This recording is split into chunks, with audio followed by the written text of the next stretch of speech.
안녕하세요. 미국 주식론 대학의 미준입니다. 4월 25일 오늘의 미국 주식 뉴스를 시작합니다. 오늘도 변함없이 미준 채널을 찾아주신 여러분들께 환영의 말씀, 감사의 말씀을 드립니다. 자, 오늘 역시도 구독자분께서 보내주신 이메일 질문에 대한 답을 간단히 드리고 오늘 본격적으로 방송을 시작하도록 하겠습니다. 초이서희님께서 보내주신 질문이고요. 안녕하세요. 미준 애청자입니다. 시킹알파 어닝 관련해서 궁금한 게 있어서 문의드립니다. 예상 실적 추정 EPS 좀 추측해 보려고 합니다. 예를 들어서 AMD 이번 분기 예상 EPS가 36명의 전문가 의견이 하이는 3.49달러, 로는 2.63달러라고 나와 있는데요. 예상 컨센서스는 3.05달러고요. 컨센서스 대비 범위만 나와 있고 전문가 개개인들 36명의 예측치는 각각 알 수 없나요? 아니면 컨센서스 대비 전문가들 의견이 높다는 사람이 많은지 낮다는 사람이 많은지 제가 못 찾는 건가요? 하이로 범위에서만 나와 있는 것 같아서요. 유튜브에서 자세히 설명해 주시면 감사하겠습니다. 라는 질문을 초이서희님께서 보내주셨습니다. 자, 일단 주신 질문에 대한 답을 간단히 드리면요. 하이로 범위로만 나와 있습니다. 따라서 36명이 각각 어떠한 수치를 제시하고 있는지 구체적인 정보는 찾아보실 수가 없고요. 자, 대신 제가 잠깐 설명드릴 부분이 있는데 지금 AMD 페이지에 와서 우리가 어닝을 클릭하면요. 어닝 두 번째 탭에 어닝즈 에스티메이트이 있습니다. 자, 지금 초이서희님께서 언급하신 부분이 뭐냐면 바로 여기거든요. 2023년 12월이 됐을 때 AMD의 한 주당 만들어낼 것으로 기대되는 순이익, 즉 EPS가 3.05달러를 나타내고 있고요. 그리고 가장 낮은 수치, 애널리스트 36명 중에 가장 낮은 전망치는 2.63이고요. 가장 높은 전망치는 3.49입니다. 자, 그런데 여기서 3.05라는 수치가요. 평균치가 아니라 중간치라는 것을 강조드리고 싶습니다. 만약에 이게 평균치라면요. 소수의 애널리스트가 굉장히 높은 수치를 제시하거나 아니면 낮은 수치를 제시한다면 이 수치가 심하게 흔들릴 수가 있겠죠. 하지만 여기 나와 있는 3.05는요. 36명의 애널리스트가 제시한 수치 중에 가장 중간치를 얘기합니다. 따라서 위에 반, 아래에 반이 있다. 36명 중에 가장 중간치가 여기에 반영이 돼 있다. 이 부분을 말씀드리고 싶고요. 한 가지 더 강조드리고 싶은 부분이 있는데 바로 어닝즈 리비전입니다. 자, 여기를 클릭하시면요. 지난 과거 어닝에 대한 전망치가 어떻게 변화를 했는지 추세를 알 수가 있거든요. 자, 보시는 것처럼 2023년 12월에 대한 전망은 2019년부터 발표가 됐었습니다. 그리고 꾸준히 상승 추세를 보여주고 있죠. 그만큼 이제 AMD의 성장 추세가 좋았다는 건데요. 자, 그리고 2022년 중간 8월, 9월부터 이제 다시 하향 추세를 보여주고 있습니다. 그러다가 이제 바닥을 찍고 상승 추세를 보이는 것이 아닌가 우리가 좀 기대감을 높이고 있는데요. 자, 투자자 입장에서 여기서 가장 중요한 부분은 과연 이러한 상승 추세가 이어질 것인지 아니면 다시 한번 하락을 할 건지. 자, 만약에 한 기업에 대한 어닝에 대한 전망치가 꾸준히 상승 추세를 보여줄 수 있다면 실적 자체가 올라가겠죠. 그리고 멀티플이 상승하면서 주가의 상승 추세가 발견될 수 있다. 자, 이 부분 때문에 사실 가장 중요한 것은요. 어닝의 전망치가 하나하나 개별의 애널리스트가 어떠한 수치를 제시하고 있는가 이 부분보다는 사실 추세가 어떠한가. 지금 현재 AMD의 경우 같은 경우는 꾸준하게 상승 추세를 보이던 AMD의 전망치가 하향 추세를 잠깐 보여줬는데 이제 드디어 바닥을 찍고 상승 추세를 보여줄 것인가. 이 부분에 대해 우리가 조금 더 관심을 가질 필요가 있다. 이렇게 설명을 드리고 싶습니다. 자, 그리고 덧붙여서 한 가지의 웹사이트를 소개드리고 싶은데요. 마켓빗이라는 웹사이트가 있습니다. www.marketbit.com에 들어가시면 되는데요. 자, 이 웹사이트에서는 지금 시킹알파의 툴보다 조금 더 자세한 애널리스트의 전망치를 여러분들께서 확인해 보실 수가 있습니다. 자, 지금 우리가 AMD 페이지에 들어와 있는데요. 자, 밑에 보시면 애널리스트 레이팅이라는 서브 섹션이 있습니다. 여기를 클릭하시고요. 밑으로 조금만 더 내려오시면요. 지금 시장에서 애널리스트들이 어떠한 목표 주가를 주고 있는지 하나하나 개별적인 브로커지의 전망치가 반영이 되어 있거든요. 자, 보시는 것처럼 2023년 4월 달에 들어서만 많은 투자 기관에서 지금 그들의 전망치를 수정하고 있습니다.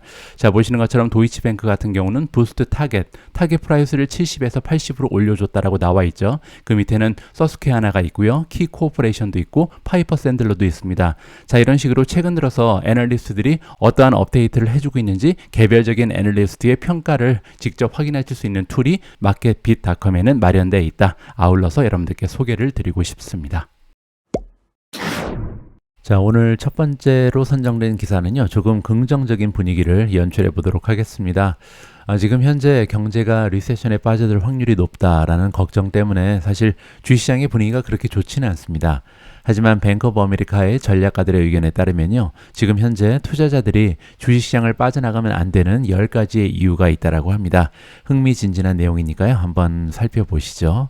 자, 지금 시장의 참여자들은 딜링을 하고 있다. 여러 가지 걱정에 휩싸여 있다라고 얘기합니다. 2023년 리세션이 이미넌트했다. 이미넌트는 이제 목전에 다가온 거거든요. 코앞까지 다가온 리세션에 대한 걱정 때문에 지금 굉장히 마음고생을 하고 있다. 이렇게 의역이 가능합니다. 하지만 그럼에도 불구하고 뱅크 오브 아메리카가 보기에는요. 10가지의 이유가 있다. 자, 지금 현재 투자자들이 계속해서 투자를 해야 되는 이유, 따라서 주식시장에서 떠나면 안 되는 이유를 10가지나 제시하고 있습니다. 자, 어떤 이유가 있는지 하나하나 점검을 좀 해보도록 하겠습니다. 자, 여기 나와 있는 영상을 좀 끄고요. 자, 첫 번째로 마켓 센티먼트 is extremely bearish. 마켓 센티먼트라는 것은 이제 분위기를 얘기합니다. 시장의 분위기가 지금 너무나 우울하다는 거죠. 따라서 많은 사람들이 시장이 하락할 거라고 걱정을 한다. 이게 이제 중요한 요소라고 합니다. 자, 왜냐면요. 지금 현재 2009년 이후에 이렇게까지 사람들이 굉장히 부정적인 적이 없다고 얘기합니다. 그 얘기는요. 조금만 긍정적인 신호가 발견돼도 이제 주식시장이 상승을 보일 가능성이 굉장히 높다. 이렇게 역으로 해석이 가능하다는 거죠. 자, 두 번째는 recession is very expected. 자, 그 얘기는요. 많은 사람들이 리세션이 꼭 찾아올 것처럼 이미 예상을 하고 있다는 거죠. 자, 어느 정도냐면 지금 리세션에 대한 리스크를 65%가 주가에 반영이 돼 있다라고 합니다. 자, 그 얘기는요. 거의 리세션이 온다. 이렇게 보고 있다는 거죠. 따라서 만약에 리세션이 심각하게 찾아오지 않거나 따라서 굉장히 좀 단순하게 조금 내려갔다 다시 반등하거나 아니면 리세션이 아예 찾아오지 않는다면 굉장히 좋은 추세를 보여줄 가능성이 높다. 이렇게 역으로 해석을 해볼 수가 있는 거고요. 자, 세 번째는 the Fed can ease up on interest rate. 금리를 인하할 가능성까지도 있다. 자, 만약에 우리가 걱정했던 것처럼 리세션이 정말로 발생을 한다면 그렇게 되면요. 연준의 입장에서는 이제 긴축을 벌이고 다시 양적 완화를 한다든지 아니면 금리를 하향 조정할 가능성이 있잖아요. 따라서 리세션이 오건 오지 않건 시장을 보호해줄 수 있는 툴이 마련돼 있다. 이렇게 해석이 가능합니다. 자, 네 번째를 보시면요. There's trillions of dollars of dry powder on the sideline. 사이드라인이라는 것은요. 지금 시장에서 빠져나가 있는 돈을 얘기합니다. 그만큼 많은 자금이 시장에서 빠져나가서 대기하고 있다라고 나와 있는데요. 자, 어느 정도로 많은 자금이 대기하고 있냐면 레코드를 쓰고 있다. 2.2 트릴리언이니까 2.2조 달러가 지금 대기하고 있다라고 합니다. 따라서 여차하면 들어올 현금이 너무나 많이 있다라고 해석을 해볼 수가 있는 거고요. 자, 다섯 번째입니다. Cyclical stock sections are purged.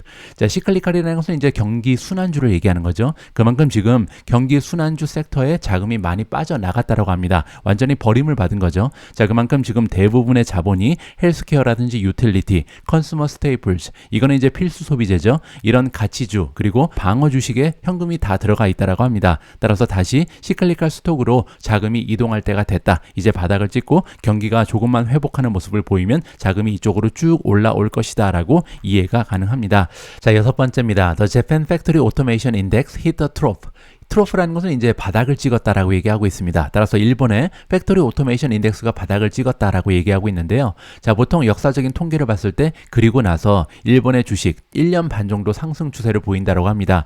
자, 그리고 이제 상승 추세를 보이게 되면요. 미국의 캐피탈 굿, 소비재라든지 머티리얼 스톡스, 즉 원자재 같은 종목들이 이 굉장히 높은 연관성을 보인다. 따라서 일본 주식과 함께 미국의 주식이 상승하는 추세를 역사적으로 보여왔다는 거죠. 따라서 지금 현재 재팬 팩토리 오토메이션 인덱스 가 바닥을 찍은 것으로 봐서도 미국의 주식에는 상승 추세가 나타날 가능성이 굉장히 높다. 역사적인 통계를 얘기하고 있습니다.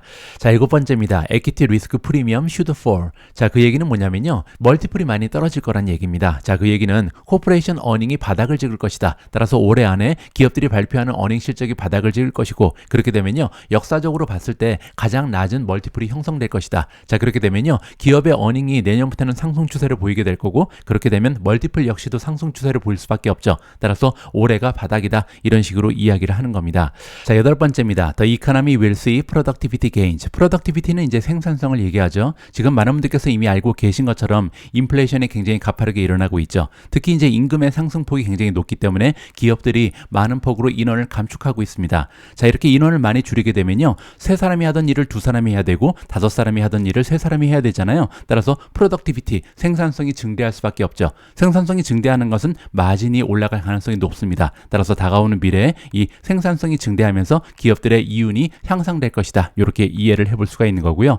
자, 아홉 번째입니다. Earnings should be healthy. earning이라는 것은 기업의 실적을 얘기하죠. 기업의 실적이 올라갈 것이다. 좋아질 것이다 라고 얘기합니다. 자, 앞에서 말씀드린 것처럼 생산성이 증대하기 때문에 earning이 좋은 실적을 보일 가능성이 높고요. 거기에 한 가지 이유가 더 설명되고 있는데 지금 현재 S&P 500을 이루는 전체 시가총액 중에 60%를 하이 퀄리티 스톡이 맡고 있다. 우량 주식이 들어가 있다는 거죠. 자, 그만큼 애플이라든지 구글, 페이스북, 아마존, 테슬라 이런 종목들이 굉장히 많은 비율을 차지하는 것이 S&P 500입니다. 따라서 이렇게 좋은 우량 기업들이 대부분을 차지하기 때문에 지금 현재 리세션에 대한 준비가 충분히 돼 있고 따라서 어닝이 굉장히 좋은 추세를 보일 가능성이 높다. 기대치보다 좋은 실적을 발표하면서 주식이 상승 추세를 보일 것이다. 이렇게 설명이 가능할 것 같습니다.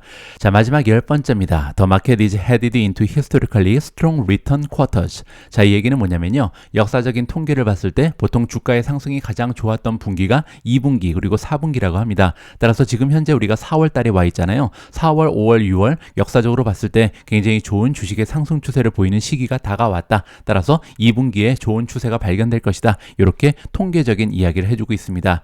자, 여기 나와 있는 10가지의 이유를 들면서요. 뱅크 오브 아메리카에서는 지금은 주식을 팔고 나갈 때가 아니다. 적어도 2분기에는 계속해서 들고 있어야 된다. 이렇게 그들의 의견을 피력하고 있습니다. 참고하시면 좋을 것 같습니다. 다음으로 준비된 기사에는 테슬라가 등장합니다. 저는 개인적으로요, 테슬라 주주 입장에서는 굉장히 반가운 기사다라고 생각을 하고 있고요. 테슬라가 증가시켰다. 2023년 캐피탈 익스펜디처에 대한 전망치를 증가시켰다라는 내용입니다. 구체적인 내용을 한번 살펴보시죠. 자, 테슬라가 증가시켰다. 그들의 가이던스, 예상치, 전망치를 증가시켰다라고 보면 되고요. 자, 어디에 대한 전망치냐면 그들이 기대하고 있었던 캐피탈 익스펜디처. 캐피탈 익스펜디처는 카펙스 비용을 얘기합니다. 카펙스 비용에 대한 금액을 이번에 상향 조정했다. 이렇게 볼 수가 있는 거고요. 자, 이러한 정보는 월요일날 발표된 10Q 파일을 통해서 우리한테 들어올 수 있었다. 이렇게 이해가 가능합니다.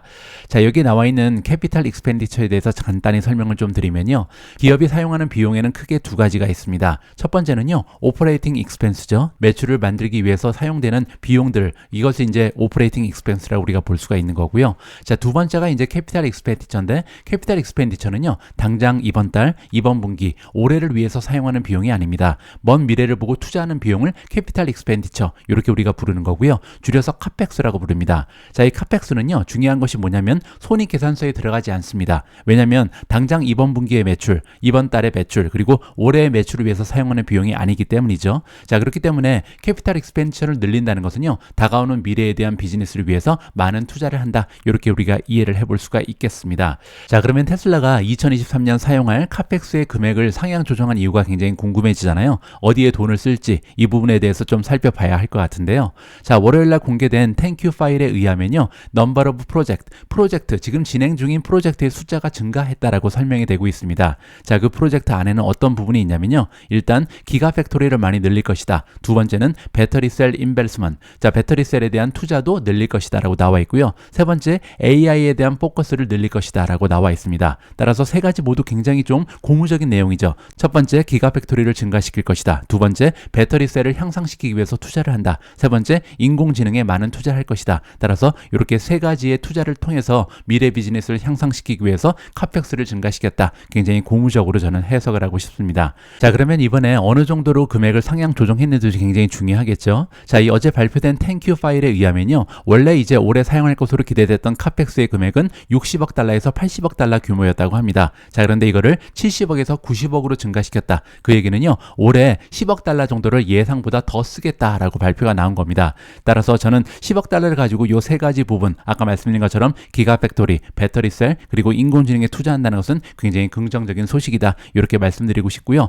자, 거기에 덧붙여서 굉장히 중요한 정보가 하나 더 주어지는데요. 자, 여기 나와 있습니다. 전반적으로 봤을 때 우리가 기대하고 있다. 우리가 예상하기로는 우리의 능력이 충분하다라고 나와 있습니다. 지금 현재 셀프 펀딩이 가능한 기업이 테슬라잖아요. 셀프 펀딩이라는 것은 돈을 꾸거나 아니면 유상증자를 하지 않아도 된다는 겁니다. 지금까지 그렇게 해왔고요. 앞으로도 매크로 사항이 만약에 뒷받침만 된다면, 지금 현재 경제 상황이 유지만 된다면 현재 수준의 매출을 계속해서 유지하면서 현재 트렌드가 아마도 셀프 펀딩을 계속해서 지원해 줄 것이다. 그 얘기는 유상증자도 할 필요가 없고, 그리고 추가적으로 부채를 늘릴 필요도 없으니까 투자자들이요, 걱정하지 마세요라고 이야기를 해주고 있습니다.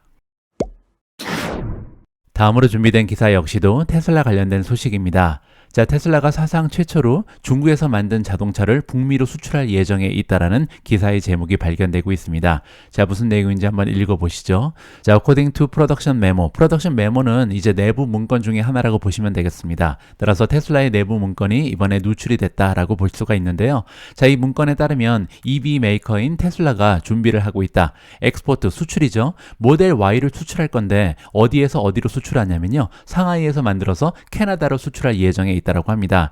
자, 이번 달 초, 4월 달 초부터 테슬라는 이미 준비를 완료했다라고 나와 있습니다. 생산 준비를 완료했다. 따라서 상하이 공장에서 생산을 해서 캐나다로 보낼 수출용 모델 Y에 대한 버전을 준비했다라고 전해지고 있습니다. 자, 그리고 캐나다에 있는 고객들은 5월 달부터 7월 달 요 사이에 드디어 이제 중국산 테슬라를 받아볼 수 있다. 이렇게 이해가 가능하고요.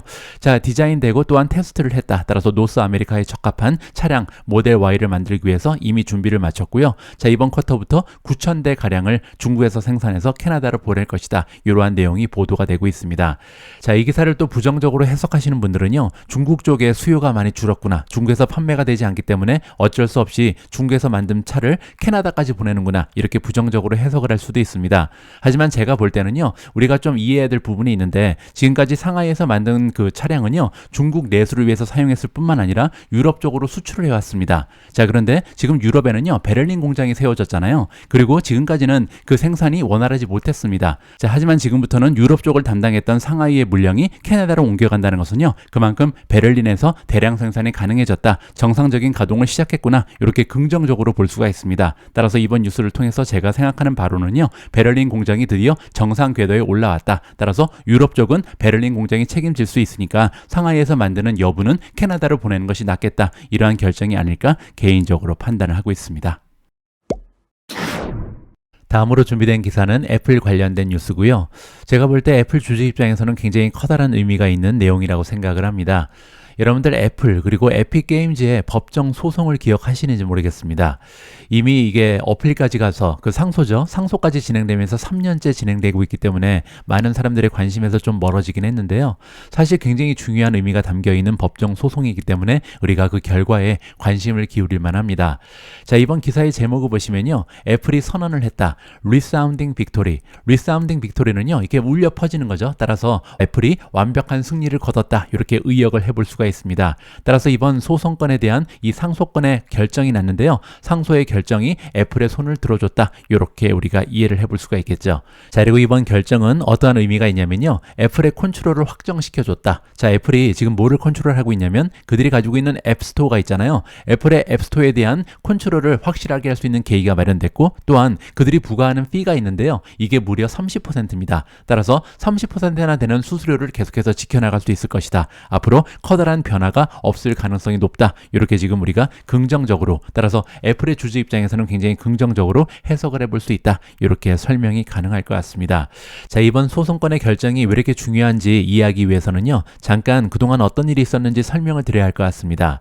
자, 2020년에 이 법정 소송이 시작이 됐는데요. 그때 이제 시발점이 된 하나의 커다란 히트작이 있습니다. 에픽 게임즈가 만든 게임 중에 포트나잇이라는 게 있는데요. 이 포트나잇이 데이츠를 쳤죠. 자, 그런데 문제는 애플에서 떼어가는 수수료가 30%나 됩니다. 따라서 에픽 게임즈 입장에서는 굉장히 불만이 많았겠죠. 자, 그래서 에픽 게임즈가요, 이 수수료 30%를 피해가기 위해서 독자적인 결제 시스템을 개발한 겁니다. 따라서 애플 입장에서는 갑자기 이제 에픽 게임즈가 이러한 편법을 쓰기 시작하면서 수수료를 부과할 수 없게 되자 이러한 추세가 다른 기업으로 넘어가면 안 되잖아요. 따라서 거기에서 막아야 됐죠. 따라서 에픽 게임즈가 개발한 포트나잇을 추방했습니다. 따라서 앱스토어 안에서 이 게임을 더 이상 플레이할 수 없게 완전히 막아버린 거죠. 자, 그렇기 때문에 에픽 게임즈가 구글 그리고 애플 상대로 소송을 진행한 거고요.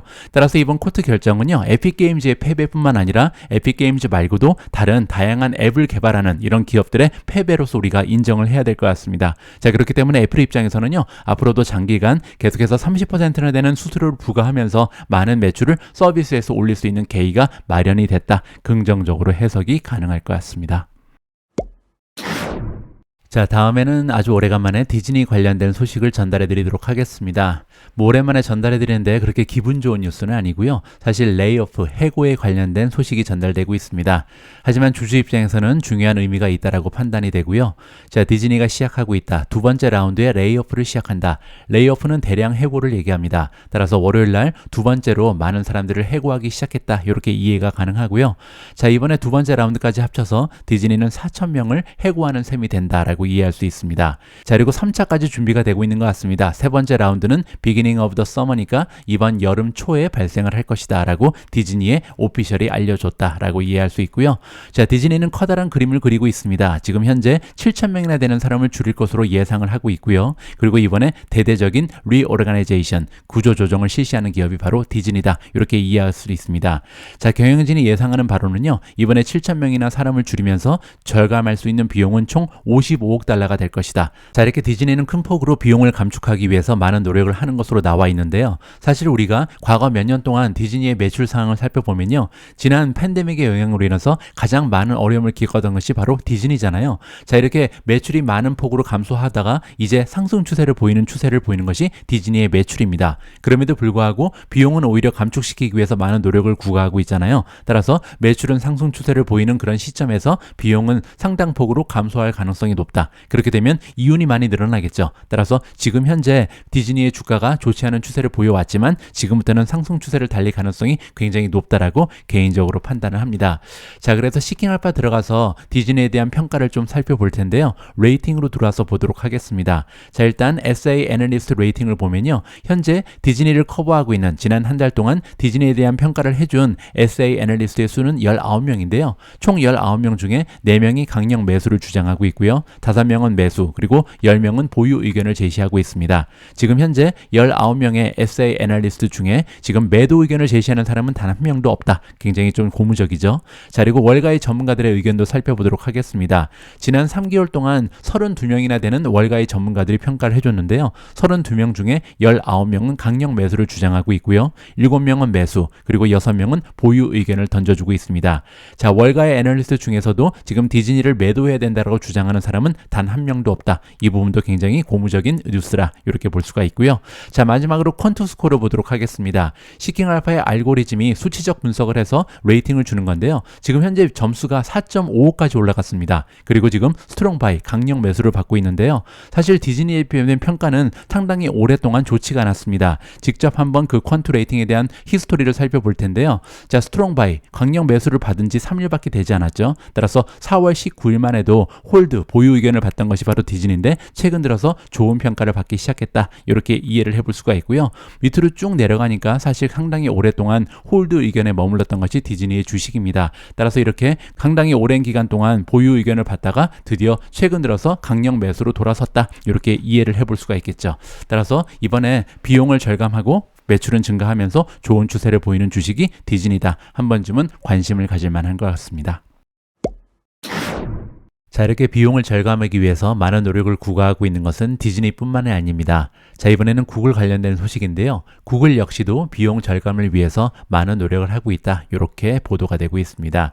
자, 지난주 목요일 날 구글이 발표하기를 5억 달러 정도를 줄일 수 있다라고 얘기하고 있고요. 자, 이 5억 달러의 비용 감소는 오피스 스페이스를 줄이면서 따라서 사무실의 공간을 줄이면서 만들어낼 수 있다라는 발표가 있었습니다. 물론 이렇게 오피스를 줄일 수 있는 것은 사람들의 수를 줄였기 때문이죠. 자, 그리고 또한 전혀 놀랍지 않게 건축이 멈춰졌다라고 나와 있는데요. 자, 2021년부터 지금 짓고 있었던 메가 캠퍼스가 있습니다. 자, 구글이 야심차게 준비했던 대형 프로젝트인데요. 이 대형 프로젝트를 멈춘다라는 소식이 전달되고 있습니다.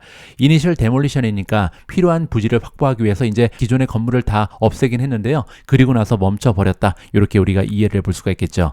자, 구글이 추진하고 있었던 메가 캠퍼스는요. 정말 엄청난 규모의 프로젝트였습니다. 2021년에 승인이 났고요. 그 안에 들어가는 걸 보면요. 물론 이제 오피스가 들어가겠죠. 규모를 보시면 7.3 밀리언 스퀘어 핏. 구글의 오피스는 물론이고 thousands of new housing이니까요. 주거지만 수천 채가 들어간다. 그리고 15에이커에 달하는 퍼블릭 파크이니까 공원도 들어설 예정에 있다라고 합니다. 자, 그리고 예상되는 경제적인 효과는 190억 달러다. 자, 이렇게 커다란 규모의 프로젝트를 진행하고 있었는데 이제 기존의 건물들을 파괴하고 나서 더 이상 진행이 되지 않고 있다. 이렇게 볼 수가 있겠죠. 자, 지금에 이르러서는요. 캠퍼스 디벨롭먼트 팀, 아예 팀이 해체가 된 것으로 나와 있다. CNBC에서 보도를 해주고 있고요. 그리고 언제 다시 재개를 할지 아무런 플랜이 없다라고 합니다. 따라서 단기적으로는요, 지금 구글이 비용을 절감하기 위해서 이렇게 커다란 프로젝트도 포기를 했다. 이렇게 이해를 해볼 수가 있겠죠.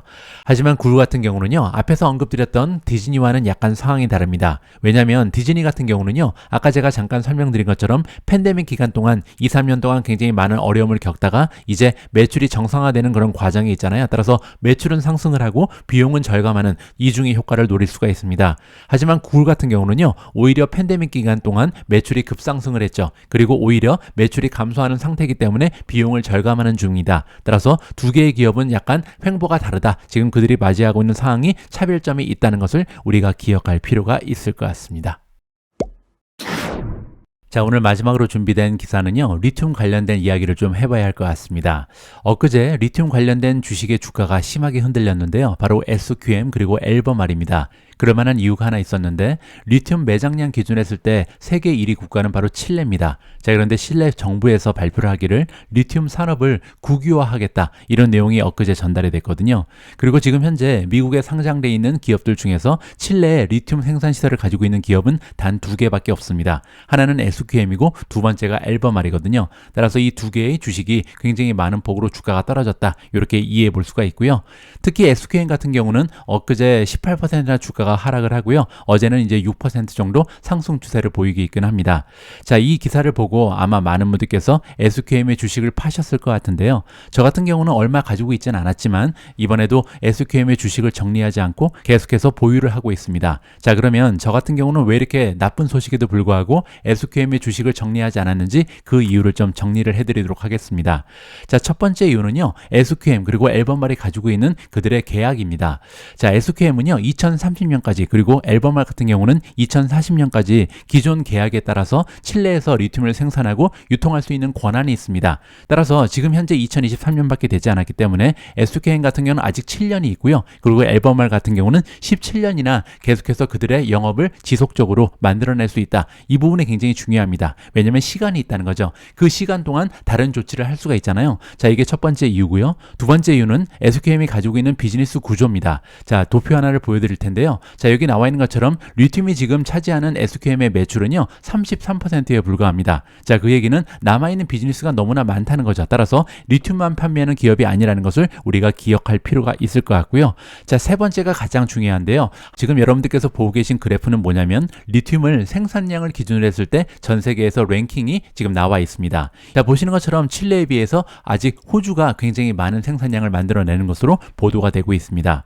아까 제가 말씀드린 것처럼 리튬은요 매장량을 기준으로 했을 때는 칠레가 1위입니다. 하지만 생산량을 봤을 때는 칠레가 독보적인 존재는 아니다. 이 부분을 우리가 기억할 수가 있죠. 자, 그런데 거기서 더 중요한 부분이 뭐냐면요, 사실 예전에 일론 머스크가 이런 얘기를 한 적이 있습니다. 리튬은 희귀 원자재가 아니다. 자, 그 얘기는 뭐냐면 여기저기에 산재돼 있고 많은 매장량이 있음에도 불구하고 정제 시설이 부족하다, 이렇게 이해할 수가 있거든요. 따라서 만약에 이번에 칠레 정부가 지나치게 압력을 가해 온다면 이 SQM이나 앨범알 같은 기업은요 사실 다른 지역으로 이전이 가능합니다. 왜냐하면 지구상 어디에나 묻혀져 있는 원자재가 바로 리튬이고, 그리고 생산 시설만 갖춘다면, 정제 시설만 갖춘다면 생산은 어디에서나 가능하거든요. 따라서 지금 현재 호주에도 굉장히 많은 생산 시설이 있고, 그리고 캐나다가 굉장히 매장량이 많은 것으로 나와 있거든요. 그리고 이제 미국도 마찬가지죠. 따라서 매장량은 어디에나 충분하다. 정제 시설만 만들면 된다. 이 점을 감안했을 때 아마도 칠레 정부에서 그들이 원하는 목적을 이루긴 좀 어려울 것이다. 따라서 적정한 수준에서 타협이 가능하지 않을까, 저는 개인적으로 판단을 합니다. 자, 이렇게 세 가지 이유를 들어서 지금 기존 계약이 7년 그리고 17년 정도 남아있다. 따라서 시간은 충분하다. 대안을 만들어낼 수 있다. 이게 첫 번째 이유였고요. 두 번째는 SQM이라는 기업은 지금 리튬 말고도 많은 비즈니스를 영위하고 있다. 이렇게 두 번째 이유를 설명드렸습니다. 세 번째로 리튬은 희귀 광석이 아니다. 희귀 원자재가 아니기 때문에 언제든지 다른 지역으로 옮겨갈 수 있다. 이렇게 세 가지 이유를 들어서 저는 SQM이라는 주식을 아직까지 들고 있다. 이렇게 설명을 해드리겠습니다. 4월 25일 보내드린 오늘의 미국 주식 뉴스는 여기까지입니다. 오늘 방송도 함께 해주셔서 감사합니다. 자, 오늘 방송이 여러분들 투자 활동에 조금이나마 도움이 됐다면요, 여러분들의 소중한 좋아요 잊지 마시기 바랍니다. 저는 내일 조금 더 참신한 기사, 따끈따끈한 기사 많이 취합해서요 다시 인사드릴 수 있도록 하겠습니다. 우리 모두가 미국 주식 투자로 은퇴하는 그날까지 다 함께 화이팅입니다. 행복한 하루 되세요. 감사합니다.